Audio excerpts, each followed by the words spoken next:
ব্রাহ্মণবাড়িয়া ২ আসনে মাওলানা জুনায়েদ আল হাবিবের ওয়াজ মাহফিলে পেশা। হলফনামায় দেখান ৩.৫ কোটি টাকার সম্পদ। ত্রয়োদশ জাতীয় সংসদ নির্বাচনকে সামনে রেখে ব্রাহ্মণবাড়িয়া ২ আসনের প্রার্থীদের হলফনামা ঘিরে রাজনৈতিক অঙ্গনে আলোচনা শুরু হয়েছে।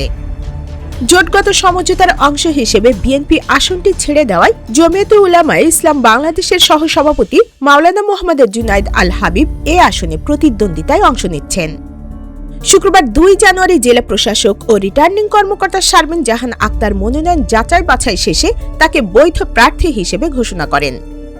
এর আগে ২৯ ডিসেম্বর সরাইল উপজেলা নির্বাহী কর্মকর্তা ও সহকারী রিটার্নিং কর্মকর্তা মোহাম্মদ আবু বকর সরকারের কাছে তিনি মনোনয়নপত্র জমা দেন। হলফনামা অনুযায়ী জুনায়েদ আল হাবিব নিজেকে স্বশিক্ষিত উল্লেখ করেছেন। তার বর্তমান ও পূর্বের পেশা দেখানো হয়েছে ওয়াজ মাহফিল পরিচালনা। এ খাত থেকে তার বার্ষিক আয় দেখানো হয়েছে ৫,৪০,০০০ টাকা।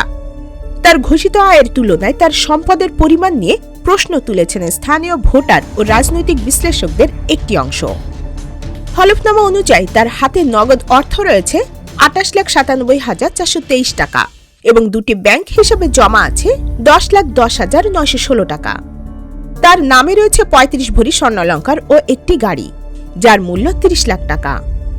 স্থাবর সম্পদের হিসাবে তার নামে রয়েছে ৭৯.৭৩% অকৃষি জমি, যার মূল্য ৪৯,৯০,৩০০ টাকা। এছাড়া ১,৫১,৭,২৬৮ টাকা মূল্যের দুটি বাড়ি এবং ২৯,৩৩,০০০ টাকা মূল্যের একটি ফ্ল্যাট রয়েছে। হলফনামায় বিদেশ থেকে প্রাপ্ত রেমিটেন্সের পরিমাণ দেখানো হয়েছে ৪৫,৫৪,৯০৪ টাকা। ২০২৫-২৬ অর্থ বছরের আয়কর রিটার্নে তার বার্ষিক আয় উল্লেখ করা হয়েছে ৮,০৭,৭৭৬ টাকা। এতে তার ঘোষিত মোট সম্পদের পরিমাণ দাঁড়িয়েছে ৩,২৬,৫৫,৮৮৮ টাকা। এদিকে হলফনামায় উল্লেখ করা হয়েছে ২০১৩ থেকে ২০২১ সালের মধ্যে তার বিরুদ্ধে দায়ের হওয়া মোট ২০টি ফৌজদারি মামলা বর্তমানে বিচারাধীন রয়েছে। এই আসনে তার বিরুদ্ধে স্বতন্ত্র প্রার্থী হিসেবে লড়ছেন বিএনপি থেকে সদ্য বহিষ্কৃত কেন্দ্রীয় কমিটির সহ আন্তর্জাতিক বিষয়ক সম্পাদক ও সংরক্ষিত নারী আসনের সাবেক সংসদ সদস্য ব্যারিস্টার রুমিন ফারহানা।